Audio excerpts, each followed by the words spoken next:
বন্ধুরা, ভীষণ গরম আজকে থেকে আবার শুরু হয়ে গেছে।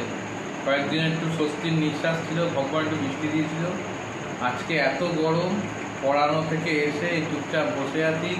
আমিও গা ধুয়েছি, মাকেও গা ধুয়ে দিয়েছি। দেখুন, মাও বসে আছে, মাকে এখনো সন্ধ্যে দিতে দিইনি। মা, তোমার গরম লাগছে? মা, গরম লাগছে না? মাকে স্নান করিয়ে দিলাম। দেখুন, মা একটু মনটা খারাপ হচ্ছে, কারণ মাকে এখনো সন্ধ্যে দিতে দিইনি। কারণ আমি বলছি, মা তুমি তো গরমে তুমি।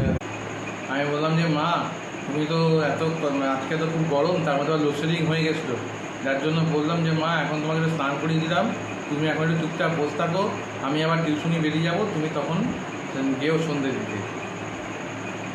প্রেশার বেড়ে যায়।